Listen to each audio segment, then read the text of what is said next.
پھر ایک کانٹیکس اس کانٹیکس میں مثال لائی جاتی ہے کہ عورت جو ہے وہ پروپوز کر سکتی ہے مرد کو. حضرت ختیجہ کی بہت یہ مثال دی جاتی ہے، لیکن یہ بھول جایا جاتا ہے کہ حضرت ختیجہ نے کیا ڈائریکٹ پروپوز کیا ہے یا ایک خاص آنیسٹ اور بہت اچھا معتبر طریقہ استعمال کرتے ہوئے پروپوز کیا ہے. تو اس لیے یاد رکھیں کہ یہی وجہ ہے. دیکھیں فرقوں کی بہت سے یوتھ سوالات کرتے ہیں نا کہ اتنے سیکٹس کیوں ہیں. وجہ یہی ہے کہ قرآن اور حدیث سے جب اپنے مطلب کی باتیں انسان نکالنا شروع کرتا ہے اور اپنا ویو پروو کرنا شروع کرتا ہے وداؤٹ سینگ کہ ہمارے اسلاف نے کیسے ان سے باتیں لی ہیں، تو پھر فرقہ واریت جنم لیتی ہے.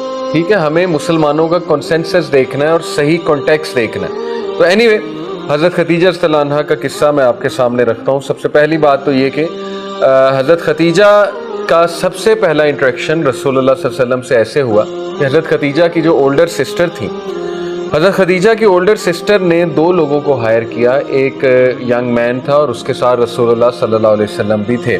اور اللہ کے نبی جو ہے ان کا پیشہ شادی سے پہلے آپ کو پتہ ہے یہی تھا کہ وہ لوگوں کے ہرڈز کو، فلاک کو، شیپ کے فلاک کو چرایا کرتے تھے. تو جب انہوں نے چرا لیا ان کے شیپ کے فلاک کو، تو ینگ مین جو تھا رسول اللہ صلی اللہ علیہ وسلم کے ساتھ، اس نے کہا کہ چلیں اب ہم اپنی ویجز ڈیمانڈ کرتے ہیں چل کے. تو اللہ کے نبی صلی اللہ علیہ وسلم اتنے ماڈسٹ تھے، اتنے شائع تھے کہ انہوں نے کہا کہ چونکہ خواتین کی طرف آپ جا رہے ہیں تو شاید میں نہ جا سکوں، آپ اکیلے چلے جائیں. یہ بات جب اس لڑکے نے آ کر حضرت ختیجہ کی بڑی بہن کو بتائی تو حضرت ختیجہ کی بڑی بہن، پہلے تو انہوں نے پوچھا ویئر از محمد صلی اللہ علیہ وسلم، تو انہوں نے کہا کہ وہ تو بہت شائع ہیں اور وہ آئے ہی نہیں آپ سے ویجز مانگنے کے لیے. تو وہ بہت امپریس ہوئیں اور پھر انہوں نے باقاعدہ الفاظ کہے کہ I have not seen any man who is more shy, honorable, noble and chaste in his interaction than محمد صلی اللہ علیہ وسلم. اب یہ ساری باتیں حضرت ختیجہ بھی سن رہی ہیں. تو یہ پہلا انٹریکشن تھا، فزیکل انٹریکشن نہیں تھا لیکن ایک تذکرہ تھا جو حضرت ختیجہ نے سنا رسول اللہ صلی اللہ علیہ وسلم کا. اور ظاہر ہے کہ گمان یہی ہے کہ ان کے دل میں ایک پسند ظاہر ہو گیا، جو کہ بالکل جائز ہے. کسی کو پسند کرنا بیسڈ آن دیئر کیریکٹر، حالانکہ ابھی ملاقات بھی نہیں ہوئی، فزیکلی بھی نہیں دیکھا، لیکن یہ کہ دل میں ایک پسند اس نے جنم لیا، اس میں کوئی حرج نہیں ہے. اسلام جذبات کی قدر کرتا ہے لیکن اس کا پراپر ایک طریقہ ہونا چاہیے کہ کس طرح سے اس بات کو آگے لے کر جایا جائے. تو بہرحال اس کے بعد حضرت ختیجہ رضی اللہ عنہا نے اپنا ایک قافلہ بھیجنا تھا سیریا کی طرف. ٹھیک ہے، بوسرا کا جو ایک شہر ہے وہ میں آپ کو مارکیٹ پلیس بوسرا کا دکھا بھی دیتا ہوں. آج تک اس کے روئنز یہاں پر موجود ہیں، بلکہ بوسرا جو سٹی ہے، بصرہ اور بوسرا یہ 2 مختلف ٹھیک ہے نا سٹیز ہیں. تو میں نے آپ کو تعارف بتا دی حضرت ختیجہ کا کہ ٹوائس میرڈ تھیں اور یہ اس معاشرے میں کوئی معیوب بات نہیں سمجھی جاتی تھی بیوہ سے شادی کرنا. ہمارے معاشرے میں بہت معیوب بات ہے ڈیورسی سے، بیوہ سے شادی کرنا، لیکن یہی ہمارے معاشرے کا ڈاؤن فال بھی ہے. دیکھیں بہت سی خواتین یہ شکایت کرتی ہیں ان کی شادیاں نہیں ہو رہی ہیں. تو معذرت کے ساتھ میں سسٹرز کو یہ سمجھاتا بھی ہوں کہ شادیاں اس لیے نہیں ہو رہی کیونکہ وہ اپنے کرائٹیریا سے نیچے نہیں آ رہی، تو ان کی شادیاں ہی نہیں ہو رہی. سیدھی سی بات ہے، اللہ نے تو ہر چیز کا سلوشن رکھا ہوا ہے. اگر شادی کرنے پہ آئے انسان تو کسی بیوہ سے کر سکتا ہے جس کے آلریڈی بچے موجود ہیں. ٹھیک ہے نا، شادی کرنے پہ آئے کسی آلریڈی میرڈ مین سے خاتون شادی کر سکتی ہے، سیکنڈ وائف بن سکتی ہے. مسیار میرج کی بھی آپشنز موجود ہیں، وہ بالکل اسلام میں جائز ہے. مسیار میرج ہوتا ہے کہ عورت اپنے تمام رائٹس لیٹ گو کر دیتی ہے، خامد جو ہے وہ بس اپنے کام کر رہا ہے، بزنس کر رہا ہے، اس کا کام صرف یہ ہے کہ آئے گا اور جو اولاد ہو جائے گی بس ٹھیک ہے وہ ہے. تو یہ بھی ایک کنڈیشن موجود ہے. ٹھیک ہے نا، اگر آپ اسلام پڑھنے پہ آئیں گے آپ حیران ہو جائیں گے کہ اسلام نے کس طرح کے سلوشنز دیے ہیں. You will be shock.